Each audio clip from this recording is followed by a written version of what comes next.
Hello. Before we get into this video, I want to explain what this whole series is about. These creator spotlight videos are intended to give a spotlight to some people who, whether they be photographers, craft people, artists of any sort, who I feel deserve more recognition than they're actually getting.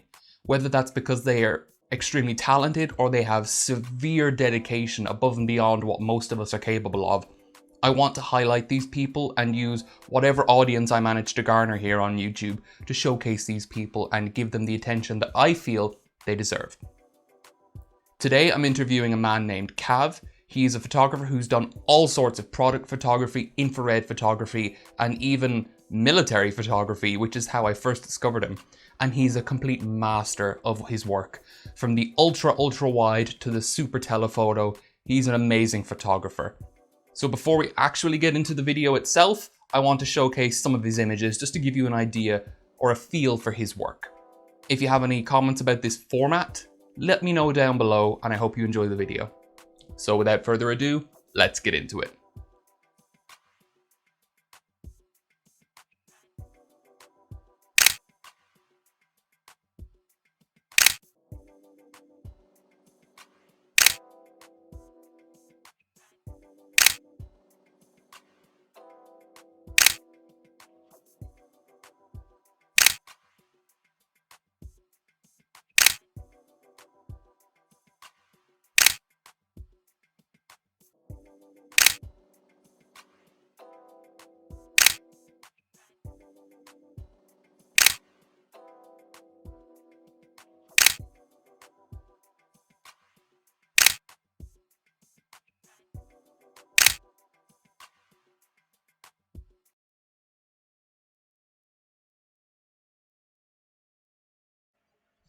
Hi everyone, and thank you for joining us for episode 1 of Creator Spotlight, where I'm joined by Cav, a very talented photographer Hello. whose mastery of both his equipment and subject matter lends him a very unique and distinctive style, in my opinion, and the opinion of many others. So thank you very much for joining me this evening, Cav. Thank you for having me. It's a pleasure. Okay, so we'll start off just with a few questions, and then at the end we'll go through some of your pictures that I've picked out that I'd like to talk about. Sure. So question 1. When and how did you get into photography? So, I kind of got started because I was in kind of a bad spot in my life and I needed a distraction. And it kind of snowballed from there. I, just used it as an escape. And it really did me a lot of wondrous things, I got to say. So. I can empathize with that. I think I've mentioned this to you before, but I was very sick when I was younger, when I was 14, and I actually took up photography as a direct result of that. It was a way for me to entertain myself when I was confined to the house and the garden. So, yeah, I know how much it can kind of give you a release from the struggles of reality. Mhm. Absolutely. It's such a nice thing to be able to share and whatnot too. Like that's really cathartic. Yeah, I completely agree. Okay, second question. What cameras do you own and which do you use the most? I have a full line of Nikon cameras. I mean, I have the F through the F5. I have a D7000 that's on loan right now. I have a IR converted D750, a D800, and then a Nikon Z6. So very much in the Nikon wheelhouse. And then I also have a Nikon S5 for underwater stuff too. And then that's all your 35 millimeter stuff. For bigger formats, I have a couple of speed graphics, a signer for my 4x5s, and then I also have Hasselblad, an assortment of brownies and half frames and little wonky cameras also. Oh, you're just an assortment of other cameras that some people would absolutely, love to have. So you have Oh a yeah, real I'm all over that. serious kit to work with. Oh yeah, the Nikon is definitely my working cameras. Well, the Nikon and the Graflex. I actually do a fair bit with the Graflex because it's such a run and gun camera. Mm-hmm. I actually have the film backs where I can get 12 shots out of a speed graphic, which means I have 3 of them, so I can get 36 shots of 4x5, or I can do a roll of 36 with film or digitally. So. Wow. I didn't even know those existed for 4x5. That must be a real pain to load and How is it to use something like that in the field? So it's tedious to kind of load and whatnot. You got to be, because you have it's basically a box with a little leather pouch on it because you need to be, and it's got little plates inside of it. And Right. there's newer ones for newer graphics that only hold 6, and I think there might be a 10 shot, but I have 1 6 and 3 12s. So basically, how it works is you load up all your film, and then you take your first photo, and you have a little knob. You pull it on the bottom, and Okay. then it will eject out the little plate of film, and then you manually grab it through the leather pouch, which had, hopefully they're light tight, and then slide it into the back, and then just cycle it through 12 times. But you can take 12 shots in probably 2 minutes or less once you get good with it. Okay, so that is a significant improvement on the speed of large format. So for anyone who Oh doesn't know yeah. anything about large format, it's the slowest type of photography there is, I would say, unless you're doing like, as we'll mention later, direct positive kind of photography. It's nothing like shooting 120 or 35 millimeter film. So being able to shoot so rapidly with such a large format is pretty impressive. But again, I'd never heard of a back like that, so that's pretty cool. Yeah, they're not very common. The 12 shot ones are only for your speed graphics that are really in the 1930s and 1940s. Mhm. But at the same time, like if you really want to be able to carry a lot of large format film in a small form factor, that's really the only way to go. Gotcha. Okay, so the next question then. When you're shooting, do you have a process, so to speak? So, I don't really have one per se. I really will just, I'm much more of a run and gun guy. Now, there are times where I'm like, oh, I want to go get this shot, or I want to go try to do this, or maybe I want to go out and take pictures of like of rivers or creeks or something. But like as far as like a dedicated process, I really don't have like a start to finish. There'll be times where recently I was out driving around. I wanted to go take a picture of a local bridge and canyon and whatnot. And as I was driving up, I stopped because I saw what I thought was an old wooden railroad trestle bridge. It turned out it was part of an old mine and whatnot, and it was actually a wooden pipe that was on a big scaffolding. And I, just took what I had with me, which was the drone and a couple of my, I had a camera and a couple lenses, and just spent the afternoon there, just completely upended my day. But it worked out great. I got awesome photos and got to find something that I hadn't ever seen before. Yeah, it's funny how that can work, how oftentimes our most unplanned or serendipitous work can be the things we enjoy the most. Like some of my favorite pictures have been pictures I've taken after failing to take what I tried to capture. So in a way, the process, so to speak, isn't necessarily the best thing. And as you demonstrate, you know, having a plan isn't necessarily the best thing. It's about being prepared. Mm-hmm. Yeah, definitely. One thing is that it was told to me a long time ago that fortune favors the prepared, and that's really true. Like just having stuff, like I wouldn't have been able to get the cool aerial shots of it if I didn't have the drone. But at the Yeah, same time, you don't have to have a drone to get good photos.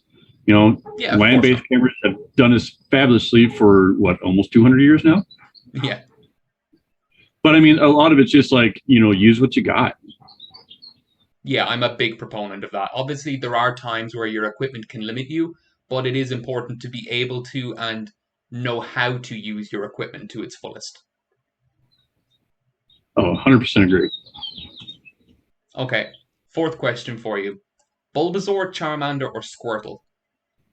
Oh man, so I missed out on the Pokemon craze. Like it really wasn't my thing, and that's definitely dating me. But I'm gonna have to go with Charizard.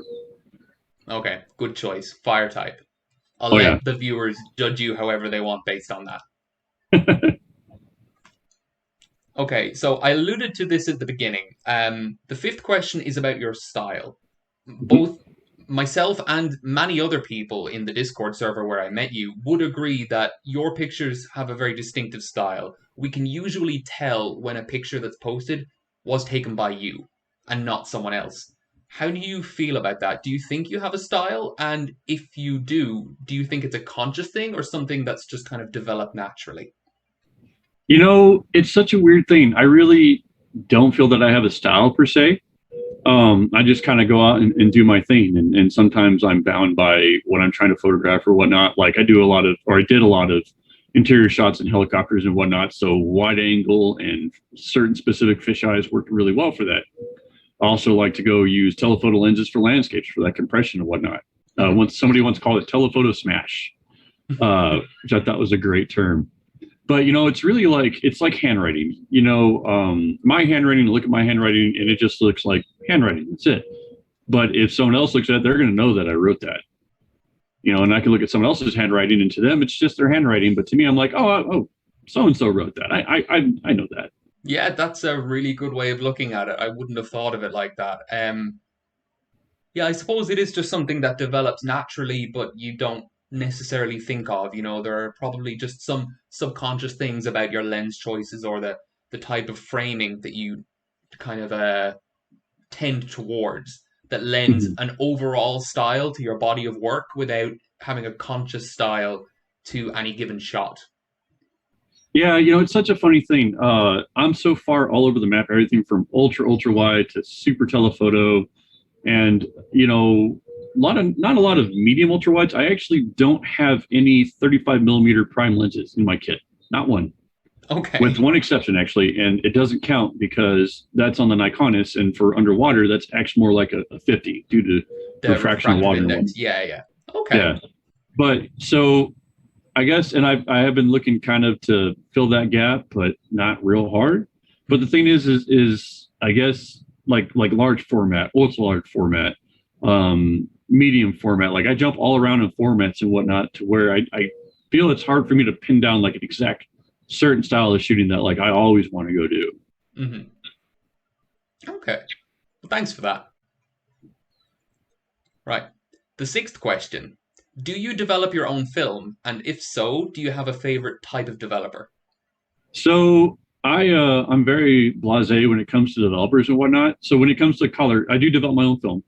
I can develop everything from 110 all the way up to sheet formats of 16 by 20 or 20 by 24, right around there. I was very graciously given a Jovo machine for developing, and all the tanks and everything to go with it, plus a color enlarger and everything to have a full color darkroom. Matter of fact, they even gave me a safe light for working with colored papers. I've only seen one, and it works. It Yeah. puts off kind of a yellow light, but like it was a complete darkroom. I was very, very, very fortunate on that. They gave me also a Durst color enlarger that does everything up to 4x5 as far as negatives go. But really, when it comes to like developing black and white, it's usually whatever I can get locally. But sometimes, I'll go ahead and use like caffeine or vitamin C with like your caffeinol developers. But when it comes to color or slide, then I'm usually just using the powder. But I'm really, it's just kind of whatever I feel like trying. I don't have like a set developer or anything like that. But I will say when it comes to developing the actual film itself, like especially with black and white photos, depending on what I'm shooting will depend on the process I use to develop it, the mechanical process. A good Okay. example is like, so with the Jobo, it's a rotary machine. It rolls the film and it does beautiful, like skies will be perfectly gradient except for the dust, which I'm terrible with. But like you'll see, like you won't have any swirls in the sky. It'll be very evenly developed. But other style photos I'll take and I'll do them in like an old Yankee tank that has like holds 12 slots and will it's basically an agitation tank. You pick it up and you rock it back and forth and set it back down. You just do that every once in a while throughout your development. That will give you swirls on stuff that's like in your skies and whatnot. So you'll actually see it'll be a little more gritty, I guess you'd say. It's definitely not Okay. as perfect and precise. So that I will do like that. That'll be mindful of it, depending on what I'm developing, especially on the larger format stuff, because that really shows up more. That's all really cool. I never think about the method of agitation or the method of development beyond, whether I do standard development or stand development. So it's pretty Mhm. cool to think of the differences in how the mechanical aspects of your development can affect the final image beyond just the developer. I'm similar to you, except I only develop black and white film myself. But I mean, I just work with whatever's there. I use Ilfotec DDX most of the time, but that's just because that's what the shop, 4 miles up the road actually stocks. There's no particular reason for that. I would just go with whatever. Mhm. Yeah, the only thing that I sought out and I can no longer get because Illiper doesn't make it is they made a cool tone developer, and I love cool tone photos. I love blue. Even when I take black and white photos, like on my digital cameras, they're usually set to take a bit of a cool photo, so there's just a hint of blue in it. Okay. I really aesthetically like that, so I have just a little bit of that developer left, and I don't break it out very much. It's probably gone bad, unfortunately. That's pretty unfortunate. You should look into how it's made, see if it's something that might be practical to replicate I mean, I yourself. could do like platinum toning and whatnot, but it's definitely worth investigating. That's the one thing with photography is there's so much tinkering you can do. I mean, like you can literally take borax and vitamin C pills and make a developer out of that. That works. Yeah. Developing papers and coffee is a good time because you get this beautiful brown tint to your prints, and they smell amazing until you wash them, do the final wash, then it washes out all smell. But it smells really good while you're doing it. Yeah, I can imagine. All right, next question. How do you feel about the alleged commodification of photography through things like likes, shares by sites such as Instagram, which is probably the most famous culprit in recent years? So that's kind of there's a bit of duality there. So photography's become far more accessible over the ages. Many, many, many, many years ago, back when Kodak first introduced the Brownie, a lot of people complained about that exact same thing because the Brownie camera was set up to basically, it came with film, you take your photos, you could send the whole camera off to Kodak, they would pull the film out, develop it, put new film in, send you back a loaded camera with new film in it, ready to go, and your prints. And some people that really worked hard on their photography, where they would have to make their own developers, make their own emulsions, do it all right there, coat metal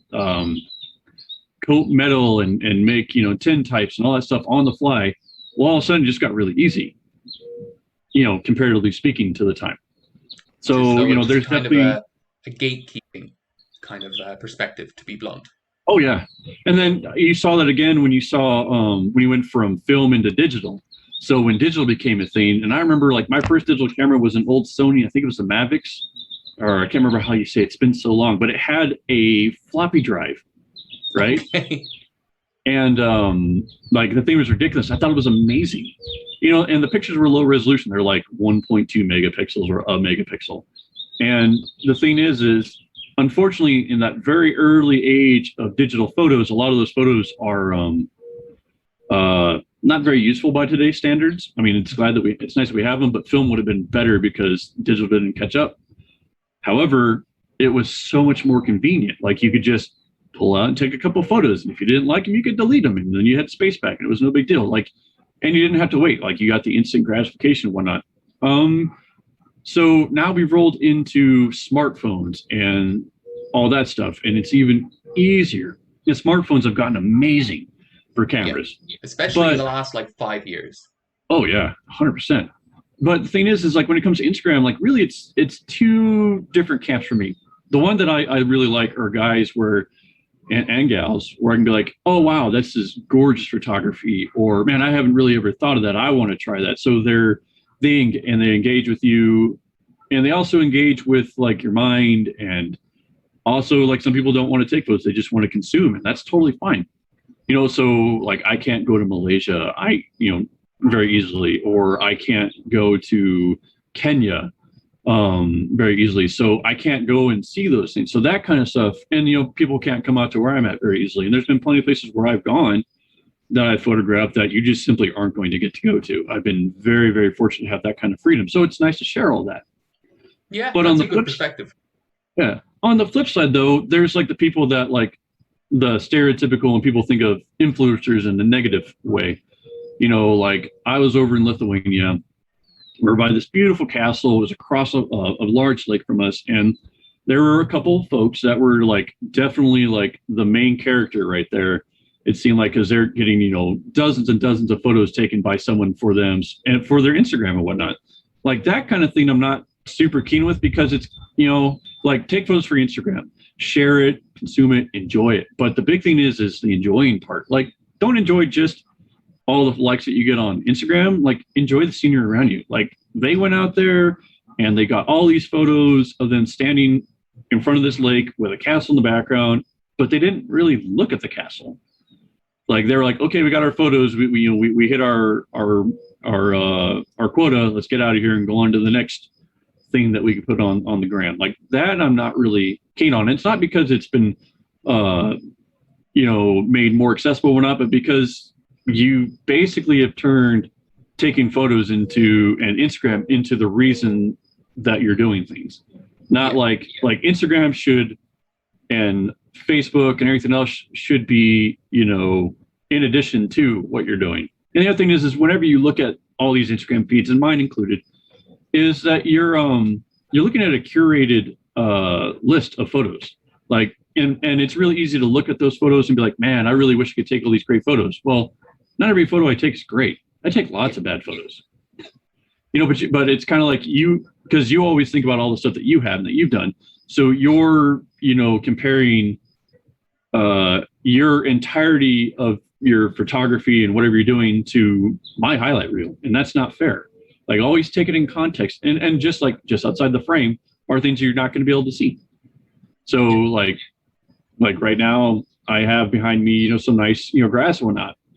I got the grapevines and bird feeders and everything to make for a pleasant background. But either side of me, it may not be nearly as cool. It might just be like that's the only thing that's green, and maybe there's a big building beside me. So I completely agree. Like people can't see that I'm completely surrounded by blankets on light stands on my right-hand side because the acoustics of this room are awful. So about 2 feet just out of the frame to the right there, I have a giant, basically a quilt hanging up, and then another hanging up across behind my monitor over to a wardrobe that I have open just to try and get decent sound. And they don't see that, right? They just see, like you're saying, what we allow people to see. Oh yeah. Like for here I got, because we had to move around because I think weather might roll in while we're doing this. I don't want to get rained on.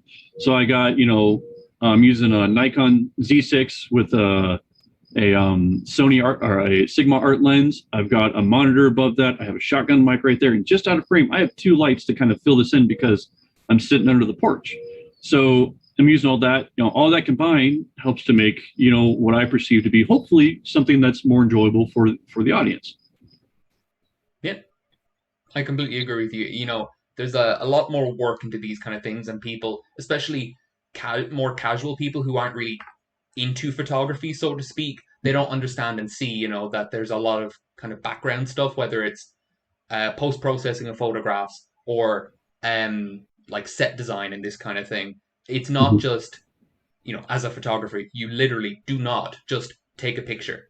As much as some people would like to say that when they're arguing against photographers getting paid for their work, there's a lot of stuff that goes into it. Well, another thing too is even back in the film days, like if you look at Adobe Photoshop, dodging and burning came from darker. Yeah. So like even the greats have always gone ahead and edited photos, and it can be just something simple like bringing up your shadows a little bit, doing different types of toning, split toning and whatnot.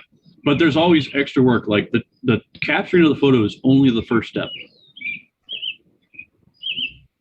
Okay, so we went a bit off topic there, but I think that was all useful information at the same time. Next question. Do you have any ongoing projects that you're willing to talk about? So I have 2. One of them I'm very excited about, but it got put kind of on the back burner. And that is I really love wide panoramic photos and whatnot, but and I've always wanted an X-Pan, but I don't think I'm ever going to buy one. Excuse me. I don't think I'm ever going to buy one because they're fantastic, but they're more than I want to spend on a single camera. I'm jealous of every single person that has one, though. I will tell you that right now. But so I saw some other people were taking Nikon and other cameras and milling out the film gate on them and whatnot, and making panoramic cameras with those and using different lenses and whatnot, because you have to have a image circle that will cover that, that wider piece of film. Yeah. So I've decided to go ahead and start working on taking an old Nikon FE2 and a Mamiya 23 Super and basically combine those to make a panoramic camera, a camera that instead of having a 35 millimeter frame, imagine one where it's the width of 2 35 millimeter frames side by side. So, wow. So yeah, the full 6x7 width, but only the height of 35 millimeter. Oh yeah, I think I can get it to be just a hair under 70 millimeters. But the nice thing with sheet film, or excuse me, with roll film, is that you can, however wide your image circle is, if you can make a camera that can expose that, you can make it work. Yeah. So that's going to be definitely a fair bit of learning. All the parts are in. I've got 2 dead Nikons and 1 dead Mamiya to hopefully make at least one good camera out of it. And then the other one that this jumped up really to the head of the pack is I'm going down to Mexico next month. And it looks like I'll probably be able to go to swim with the whale sharks, which I haven't done in a long time. I love swimming with whale sharks. Big, gentle creatures in the ocean. So I have Nikonus, which is Nikon's underwater camera, Nikonus 5, which is basically their most popular version. It's a fantastic camera, but underwater photography is its own monster. But I just ordered in, and it actually got here crazy fast, a 15 millimeter ultra wide that's used for underwater only. But I think, with the largeness of the animals and whatnot, like that, be able to get them all in frame, and so that's really where I've been focusing my efforts, is making sure that all that gear is ready to go. Especially with the underwater camera stuff, you got to make sure that seals are good, and you don't have everything. It is a whole nother level of getting stuff ready to go. Yeah. Backup equipment and all that stuff. Because if you flood a camera, it's done. That's it. You get no photos. Do not pass go. Do not collect $200. Your shooting day is over. In which case, you're going to just have to enjoy the swim. But yeah, that's pretty cool. What is it about the 15 millimeter lens that it can't be used above water? So Nikon has made a couple of 15 millimeters, 2 for above the land and then 1 for underwater. And the big thing is underwater, the 15 millimeter acts like about a 21 millimeter. That's because underwater, everything gets kind of magnified. Like we talked about earlier, how the 35 millimeter acts like a 50. Mm-hmm. So because of the different refraction index underwater, Nikon engineered this lens to focus underwater, and it's actually pretty much the sharpest way to get an ultra wide underwater, period. They even tested it against some airy primes in dome ports and flat port underwater housings, and it just crushed them. Okay. They said that the Aries and the Aries are fantastic lenses, but they're designed for use above water, as are the vast majority of lenses. But since this lens was designed from the ground up to work underwater, it's fantastic. But because it works underwater, especially at the wide angles, several of these Nikon's lenses don't actually focus properly above water. They're just not made to do it. Just like if you took a wide angle lens and put it underwater, assuming you didn't destroy it, you would have issues with it focusing too, because it's not designed for that medium. Yeah, okay, that makes sense. That's not something I would have thought of. That's pretty cool. Yeah. So out of the system for Nikonus, the 35 and the 80 will work above water. All the other waterproof lenses are underwater only. There's for the Nikonus and the Calypso cameras, all those lenses interchange, and it's a 15, a 20, a 28, and then the 30 and the 80 for your underwater lenses. Okay. That's a pretty cool set. Okay. If money were no object, which system would you shoot for the rest of your life? Any format, dead or alive? Honestly, because I like to tinker with other lenses and whatnot, I would stick with the Nikon Z mount. Okay. Because it's got the widest lens mount, and it's got about the shallowest lens mount, which means that just about any lens can be put on it with just a simple physical adapter. Gotcha. Yeah, I think I read before there are only a couple of lens mounts that are shorter, have a shorter flange distance than it, and most of them, I don't think any of them are full frame, at least. I don't think so. And for those wondering, when we talk about flange distance, we're talking about the distance between the image sensor or piece of film, whatever takes the photo, and the front of the mount. So on the Z mount, it's I think 16 millimeters. It's extremely shallow. Mm-hmm. Okay, so you can adapt pretty much anything to it. So it's kind of a trick answer to the question in a way. You have the Z system, but then you can attach basically anything to it. Because I think there's even there's a Sony adapter you can mount E-mount lenses on the Z mount, even though there's an absolutely minute difference between the flange distances of those two systems. Oh, absolutely. So you can mount E-mount, all of the Canon mounts, PL mount, Sony F mount, which is what I'm using right here. So all that, like, it makes for a very versatile camera system, especially when you want to experiment and tinker around and whatnot. Okay. It's actually one of the reasons I bought that camera specifically, because it can have all the lenses adapted to it. Yeah. And I suppose with vintage lenses, you have the general mirrorless advantages of things like magnification and focus peaking that help with that shooting. Yeah, and what's so interesting though is I really dislike the electric viewfinders. I'm not a fan of them, and it's not because they're bad; they're fantastic. But I'm just not used to it. I'm an optical viewfinder guy just because I kind of grew up shooting DSLRs and whatnot, so it's more comfortable with what I know. But like with a really fast lens, wide open, f1.2 or whatnot, being able to zoom in the viewfinder and then have focus peaking and focus assist on top of that, like that's a game changer. It's just I still have to get better with it because it's not my style of shooting. Yeah, I know exactly what you mean. Like before I had this camera, I'm shooting on a Canon 1DX here, and Mm-hmm. I had an EOS R before that. And one of the many reasons I got rid of that camera was the EVF. It just didn't vibe with me. I didn't get on well with it.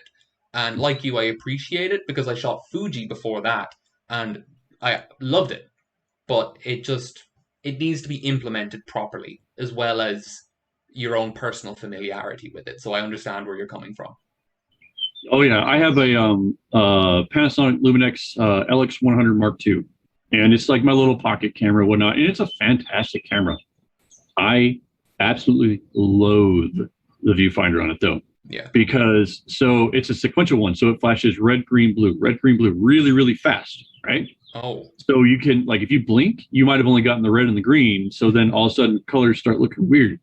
And on that camera, I prefer to have the viewfinder be monochromatic, black and white. So anytime I blink, all of a sudden when it goes from black and white to I get a quick flash of some other color. And okay. oh man, that has been like you get used to it, but it's just like, oh man, this could have been better. Yeah, so technology is coming along, and like the latest Sony and Nikon and Canon cameras have been much better. Mhm. So hopefully we'll see it eventually reach a point where it's obviously not indistinguishable, but functionally indistinguishable from an optical viewfinder. Fingers crossed Yeah, one day. it's getting real close. I haven't played with the Sonys or the Canons, but I can say that like looking through the viewfinder on the Z cameras, they are gorgeous and they don't have any of those weird banding issues or whatnot. It's Yeah, just it's a different style that I am not yet used to. I'm slowly growing on it, but it's going to take a minute. that's totally fair. Okay, the penultimate question. We spoke about sometimes it being necessary to purchase equipment to help you fulfill a specific need. How do you feel about gas or gear acquisition syndrome that plagues photographers? For those who don't know, gas is when people are, it's like a shopping addiction. You justify buying a piece of equipment, whether that's a new camera, a new lens, or whatever, even though you don't really need it. How do you feel about that? So I think it falls into two camps. There's buying lenses to buying lenses, which I have totally done. I don't anybody I think that tells you they don't have gas, I think they're not being totally honest. Yeah. But I think it's like a ratio, like how much. Like uh I have a specific trip coming up where we're gonna go with whale sharks and they're large, so I decided to get the 15 millimeter. I've had the Nikon system for years and years and years, but I haven't had a reason to step up to that lens. So I think that's the big difference is like I have an actual planned something I can go do with this. Now, I've been also thinking about like what are other things I can photograph? Where else can I take, the camera here? Because I'm in Colorado. So like not a lot of ocean. Yeah. So, but I still have to I still want to use that lens. I don't want to just use it one time and then that's it because that's kind of wasteful. Yeah, But at I the same suppose it time, would. That's the kind of scenario where it makes more sense to rent. yes, if you can even rent it. Like sometimes, Yeah. like, I don't even know if anybody's renting Nikon lenses. I mean, there's probably a few places that are, but I wouldn't be surprised if they were more for like Hollywood production because of there are underwater housings for modern cinema cameras, modern digital cameras that take Nikonist lenses. So those guys might do something like a package like that, but they're not going to rent me just a 15 millimeter No, it would for probably 2 be weeks. the entire kit for 10 grand for a week. Yeah, or they're just going to be like, you know what, you're kind of small fish, so we would rather have the whole kit together, and I totally respect that. Yeah, of course. But the thing is like, there's some other stuff that I can use this camera with, even out here, you know, and I recently picked up a tilt shift lens, an 85 millimeter one for some not personal projects, but more for like work, because I want my cameras to pay my bills. They don't have to pay them entirely, but it would be nice if they helped either way. Yeah. Yeah. So for what I'm doing with that specific lens, that specific style of photography and product photography and whatnot would benefit from that. So that makes sense to me. I can justify that. Now, I do have other lenses I bought because I think they're neat, like Nikon's 45 millimeter guide number lens. It's a lens that you can couple the focus and aperture together to work with flash bulbs. Okay. And fun fact about that lens is, so Nikon lenses generally focus backwards to everybody else. Yeah. So this is the one exception to that. That lens, because it couples to the aperture, focuses the same way that a Canon lens focuses. Okay. Which for me is a pain to use because I'm used to focusing the other way. Yeah. So it's backwards to me. So like I got that because I think that's an interesting piece. I'll probably, you know, grab one of my cameras with flash bulbs and give it a go, and I'll use it for a project of some kind, but I don't need that piece of gear. Like that isn't going to be like something that gets used a whole lot. Yeah. Okay. So with the macro lenses, you know, I have a couple macro lenses, and I use those a lot, to the point, like especially the 55 millimeters, those get used a lot for the photography that I do commercially. And to the point that I had to replace one. These are kind of hard to kill lenses, and I did kill one of them amazingly. So it got replaced. I got me a really good new copy of it. I spent the money on it because that is a working tool. Yeah. So yeah. So that right there, like that's the difference between like gas and buying lenses for a purpose. And the other thing too, in my opinion, and I don't think this gets said enough, is the kit lenses that we have today are fantastic. Oh, like if you buy a camera and you just have a kit lens and you're happy with it, that's great. I mean, some of my most well-regarded photos were taken with a Nikon D3100, which is several generations old nowadays, and the basic kit lens. You know, I have another lens that's not really considered to be a pro lens whatsoever. It's a lot of plastic build. Half the filter ring got snapped off of it in Afghanistan. It fell. Things happen. Yeah. But it's probably one of my sharpest lenses. Like I took a picture with the D800, which is a high resolution camera, and you could see the individual fibers within the weave, not just strands of stuff, but like actually in the cloth, the individual weaves and the fibers within it. I was just incredibly amazed at how sharp that thing is. Yeah, kit lenses as a whole have gotten a lot better in the last like 15 years or so. I started about 15 years ago, and at that time, you know, the adage of upgrading your kit lens immediately if you were in any way serious about photography was still like very much kind of in vogue. But now you look at stuff like Fuji's infamous 18 to 55 millimeter kit lens. That is sharper than a lot of prime lenses. Stop down. Oh yeah. You know, the thing is if you decide, in my opinion, that you want to step up from a kit lens, like instead of, I would say do one of two things. Either buy a zoom that goes more telephoto, or look at all of your photos and be like, okay, am I shooting more on the wider end of things? Am I shooting more on the more zoomed in, you know, side of things? And then buy yourself a prime at whatever your most commonly used focal length is. And then just run around with that for a little while and kind of develop and see what you like from there. Yeah, I agree with that. And that's a really logical way to kind of bust your gas and be logical and responsible with your money and your purchasing. Because, you know, we talk a lot about how like equipment doesn't matter. That's true only to a point. Like the Nikonist is a classic example. I have two 15 millimeter lenses, film cameras. They're fantastic. Only one of them is going underwater. Yeah. Uh, I can't really say anything in response to that because you're absolutely right. Now you can do a whole lot with with a small set of lenses and just with one lens. But certain things like if you want to do more sports related stuff, having a fast telephoto is pretty much required. Yeah. I do a lot But of like, wildlife photography on film and digital. mhm, I can't figure out where my finger is. So I have a yeah, 300 millimeter f2.8 up there, and it's the old version, but it's allowed me to take shots that I could not have taken with any other lens, whether that's because I'd be using a teleconverter and the autofocus would slow down, or because I'm using just that that wide aperture for shallow depth of field that you can't yeah, achieve with like a 100, 400 millimeter zoom lens. absolutely. And for stuff like that, I would say definitely go ahead and rent that before you buy it because that's a pretty good investment. So if you have the ability to rent it, definitely do it. And sometimes it's okay to rent a lens for a specific project.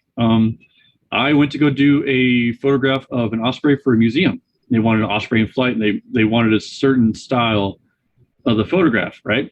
And I was like, okay. Well, I looked at what I had. I didn't have anything that was going to do that, but I didn't want to spend tons of money on a new lens. So I rented and other equipment. I rented a gyroscopic stabilizer and I rented a 70 to 200 f2.8. Yeah.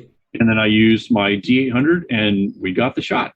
And that I got, I outlaid a fraction of what I was going to need to actually go out and buy all that stuff. Where do you see yourself 5 years from now, photographically speaking, in terms of skill or equipment? Hopefully I'm more skillful. I always hope to be more skillful, but really what I want to be doing is I've been getting kind of hit up by guys in the video game industry. Okay. Uh, because I get to work on the commercial side of the house with a lot of historical stuff that you don't normally get to see in other countries, and just basically you just don't see. Like we have stuff that looks like it came from the Battle of Little Bighorn recently, Right. and we had to go. Yeah, a very very cool piece of history right there. You're not going to find that anywhere else. Like it's just simply not going to happen. I got to come in and photograph it, and so for 3D modeling and texturing and stuff like that, having access to these things, I would like to, be able to photograph and get textures and a library of textures and modeling and reference photos. That's a big one, reference photos for 3D gaming. A lot of, developers have to build an entire world from scratch. Yeah. So I would love to be able to see like my product entertaining people the world over, even if it's just, textures of brick walls and wood and rust and metal. Um, and then certain, everyday objects and whatnot, not so everyday objects, to be able to photograph those from all different angles and stuff like that. And then take the money from that I make with that and roll that into more personal fun projects like going diving in Mexico or going back to Africa and going to some of the places that, I'd like to go see, like the big stone forest in Madagascar. I'd love to go there. Stuff like that. Like they go hand in hand. And in 5 years, if I can be doing that, I think I'm doing real good. Yeah, I mean, I think all of that sounds amazing, except the becoming more skilled thing, because you're definitely one of the more skilled photographers I know. You are so incredibly able to just take advantage of whatever situation you find yourself in and take amazing photographs. So, we'll forget about that. But everything else, I completely, well, So I'd say completely, I really admire your aspirations and I have complete faith in you and your ability to go ahead and do all that. I really look at the photography that other people are doing. I'm like, man, I wish I could do something that good too. There's a lot of fantastic photographers. I'm honored that you count me among them. I would love to share one little piece of advice that has helped me with that a lot, and that's the ideal of bloom where planted. Wherever you go, blossom up and do your absolute best. Take advantage. I've been stuck in just the most desert of desert places where you're like, there's nothing here, and got some of my best photography out of it. It's just all because it's like, okay, well, this is where I'm at, so we're gonna just take photos of this, and we're gonna get good at it. Yep, You I know, completely agree with that. I kind of fell out of love with photography during my university years and got back into it in the later stages. And I didn't really care about photographing Dublin. But since getting back into it, I've made a more conscious effort to look at the touristy spots, the more, kind of unheard of or less, the paths less tracked, and try and take the best pictures that I can of where I am. Like it's funny you say, you're in a boring desert. Desert photography is something I would love to do, and I don't have an opportunity to do that here. But yet, if I brought you over here to say, I could think of a few places, but it'd probably take too long. Places along the coast or here in Dublin City, Oh, or even into the city centre, and your well, mind like would be blown with you some of these guys. opportunities. But for me, they're Oh just yeah. boring. So like I've been to the Cliffs of Moher. I've been to Blarney Castle and the Rock Close. The Rock Close is gorgeous. I spent a fair bit of time in County Limerick and Okay. County Cork and whatnot. I mean, it's so beautiful. You have this beautiful country, and the thing is we get kind of stuck sometimes where like people talk about how beautiful it is out here. We got these big giant mountains and whatnot. I'm like, well, yeah, they're always there. Yeah, it's funny. It's a true case of the grass is always greener, but I guess we really need to appreciate the grass that's under our feet. It's okay to want more though. It's okay to be like, I want to see more green grass. I want to see the green grass over there. Yeah, without belittling the grass that's more Oh yeah, local. the grass is always nice and lets us, the grass is always soft under our feet, and I thank it for it.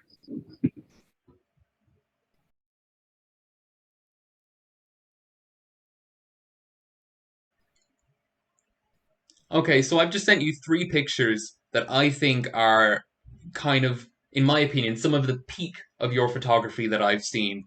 And I just wondered if you could just talk us through each of those pictures. Yeah, absolutely.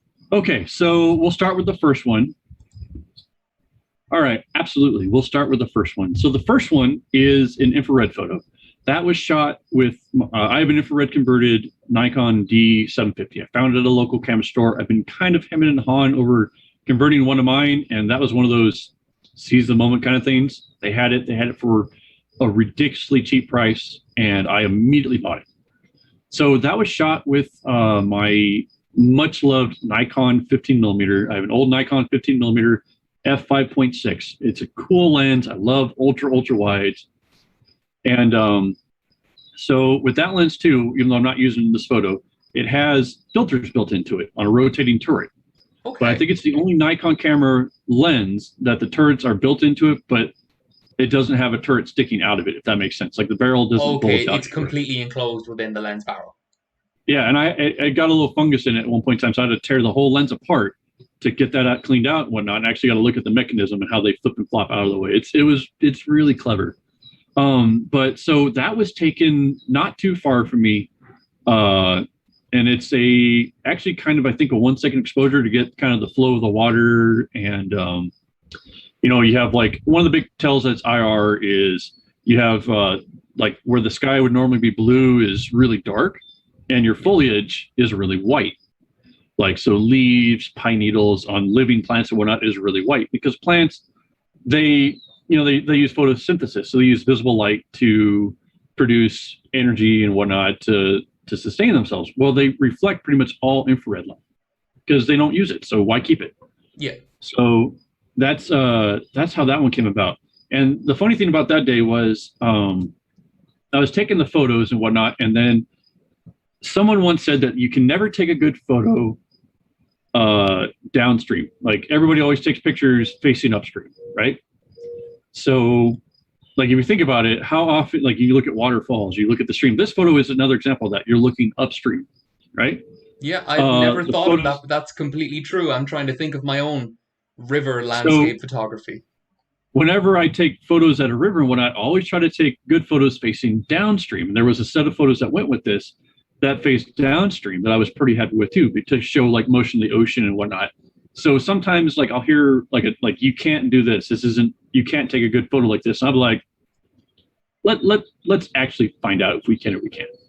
And Yeah. I found that I've had a good time and learned a lot about perspective and what works and what doesn't work for me by doing the things that you definitely aren't supposed to do.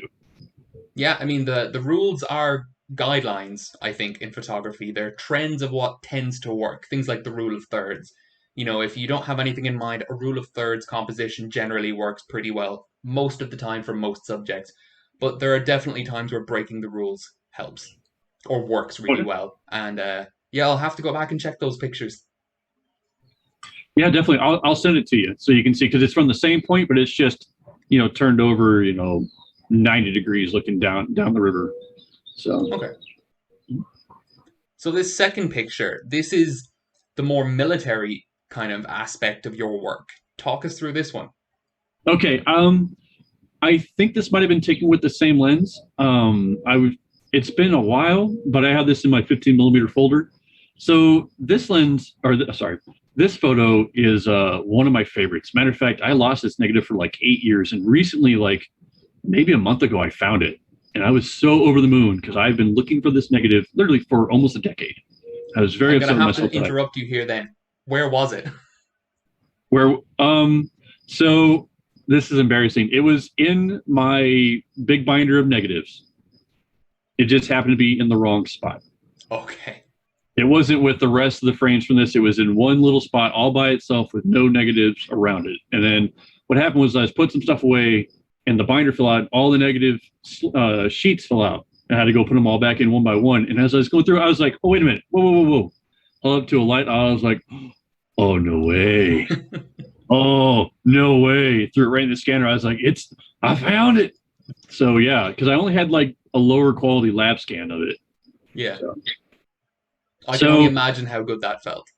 oh man, there's another one too that has everyone loves the flare in this. This has like the best flare ever. I have another photo from this series that has a very similar flare in it too, that I haven't shared with anybody, but that's a fun one. But this is probably one of my most favorite photos. This is one of the ones where patience patience wins the day. We were flying in North Carolina and we're looking out of the back of a CH-53 military helicopter. It's the biggest helicopter in the U.S. inventory. It's also the strongest and it's one of the fastest. This thing is a behemoth. Counting the main rotor and tail rotor, you're looking at 99 feet and some odd inches long. Wow. So that's closing in, what is that, like almost 30 meters? 30, 33 or so. Yeah, something Yeah. on that kind of scale. So huge. It's monstrous. And so we got to go we had to go practice do aerial gunnery. And so what that is, that's a student and an instructor. We're flying over North Carolina. We're going to go fly up to our range. And we have another helicopter flying with us. So how this came about is I knew the sun was going down and I saw kind of how we were lining up. And I was like, man, I would love to get just the sun just peeking right under the tail and in and illuminating the guys. And there's actually on-camera flash on this. The guy's helmet is reflective, and that's why you can see it. So there's just a little bit of fill flash in this too. And it's not a little bit because I only want a little bit. It's a little bit because in the sequence, I was trying to catch a couple frames because sometimes you need a couple frames to make sure you get the one. And the first one or two fired at full power, and this one was actually one of the lower power ones because the flash hadn't cycled back up to full power yet. A happy accident, as Bob Ross would say. What's that? A happy accident, as Bob Ross would say. Absolutely. So really what it was is, and that was shot on Ector 100 too. Okay. So I think that was shot, I thought it was shot with the F3, but really investigating and looking at the photo, that's got to be with the F4 or the F5 because it has a flash, and I don't have an electric flash for the F3. Okay, yeah, because the F3 has the weird non-ISO hot shoe. Yeah, I do have a flash for it, but it's flash bulbs only. But so, yeah, that one was basically one of those ones where as like the sun was coming in, it's golden hour. I was like, man, this has a lot of potential. And just parked my butt right where I was at and took a couple shots in that area until I got what I was pretty sure was going to give me what I wanted. And in the end, it worked out fantastic. It is absolutely incredible. It's one of my favorite pictures of yours that I've seen. And yeah, thank you for talking us through that one. Even things like the fill flash, I didn't notice that, but I noticed the effect that it had, if that makes sense, like the reflections on the helmets. But again, this is the kind of behind the scenes things that you don't necessarily realize or see at the start. Yeah. Sorry, I'm absolutely in awe of that picture. So thanks. So one thing to keep in mind too is like when you're flying around, like you're always trying to, like, if I was really working hard on getting good photos, where I'm looking out and I'm not trying to silhouette. And even this is pretty silhouetted. You know, trying to balance your light was always a big thing. Kind of like we're doing right now. Like I'm sitting under a porch, I got two lights here. I'm trying to balance with what's behind me. You know, I have a famous photo that went viral that was done, and I was one of the ones where like I knew this was going to be good. Mm-hmm. And because I had practiced with fill flash and whatnot, I was able to nail it on the first try. But you get to see like the inside's illuminated just enough to like really be visible, and you get good detail, but without being blown out. And it evenly matches with the exterior of the helicopter. So pretty much technical perfection, which is expected of you. I don't expect technical perfection, but I definitely expect to get technically good photos. Okay. Okay, so then this third picture, you mentioned your tilt shift lens, and this is the first picture that I personally saw that you posted taken with that lens, and I love it.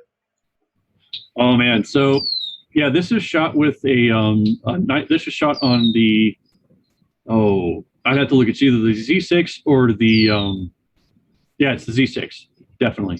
So a Z6 with a Nikon 85 millimeter PC lens, which is a tilt shift lens. So you can, if you were to leave the camera and the base or the camera mount and everything in one location, you actually can shift the lens along one axis, and then you can actually rotate it also. So you can do a lot of different perspective things and whatnot. So you see them in product photography to make more things in focus than would normally be in focus. You're tilting your plane of focus to be in line with your table or whatever, yeah. Exactly. So because basically you can't beat physics, but you can definitely use it to your advantage. Oh, yeah. So this works in the opposite though.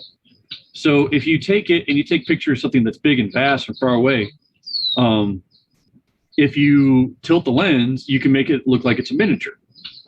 So this is intentionally tilted the wrong way, totally done out of whack, because it gives a certain aesthetic style that I just love playing with. Now, the thing is, you can't just like I can't take that lens, turn around in my backyard, tilt it, and expect to get something that looks like a miniature or looks really, like that. Because it plays on how your mind works. So you expect to look at miniature things from above. So if you look at something that's miniature straight on, or where you give it a miniature effect, it doesn't look very miniature. It just looks like a strip of it's in focus, and it doesn't look all that great. I've tried. I'm monkeyed with it. So you really want to be looking down. So where we're at is the Black Canyon of the Gunnison National Park. And that canyon is at its narrowest 40 feet wide, which is about where we're looking at down there. And in areas, it is 2,000 feet and change straight down. So I'm looking really far down. Oh, there are some vertical cliffs in there. It's gorgeous. It's called the Black Canyon because some parts of the canyon only get daylight for a few minutes out of the day. Okay. Because it's just that steep. So that was shot. That's looking at the Gunnison River from probably 1,500 or so feet straight up. Wow. So there is a very huge change in, well, not change in perspective, but change in elevation between you and the subject, and that contributes to the miniature effect then, in addition to the tilt. Really, it's a change of perspective. Like looking down, like I've done like golf courses and other stuff where you're not looking so steeply down, but just as long as you're looking at it from above and your brain looks like you're looking at it from above, it really gets much more of a miniature effect. Okay. But because of how this is, I decided that I was like, okay, so this lens, you can tilt it, you can shift it, and you can also rotate the lens 180 degrees. So you can have your tilt and shift where you wanted it. So what I did with this is I lined up the plane of focus on the river and actually rotated the lens so that way the part that is actually in focus follows the river. Because you notice that the river doesn't actually go perfectly straight across. It kind of angles a little bit. Yeah. So that is to get, as I rotated that just enough to get the plane of focus to follow directly the river. That's really cool. And again, this is the kind of thing that shows your level of skill, even if you don't, respond too well to compliments. Same as myself, the fact that you're able to do something like that with a relatively simple tool. A tilt shift lens is a fairly niche and advanced lens, but compared to something like your range of movements with a large format, like monorail camera, it's comparatively simple, and yet you're able to do things like this. It's extremely impressive. Thank you. Yeah, like I said, I try real hard.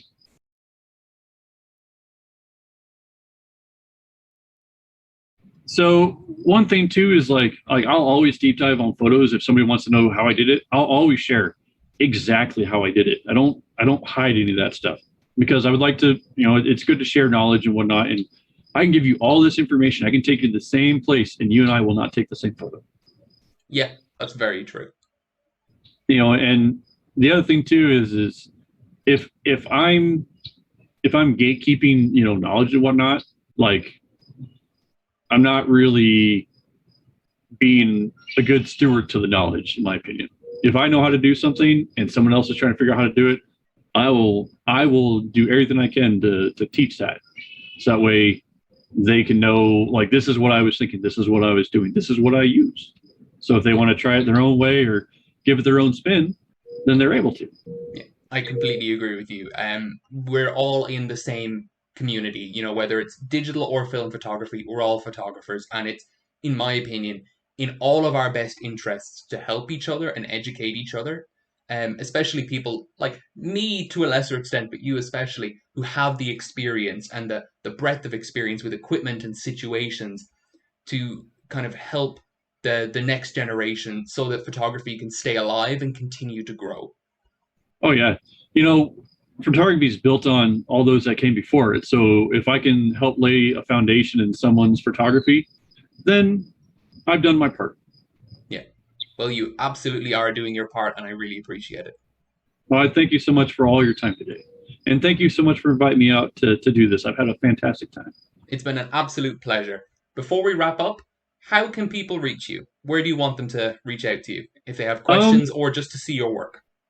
So really, I need to get better with posting on it because I got a lot of backlog stuff. But I'm on Instagram at dark.sale.photo.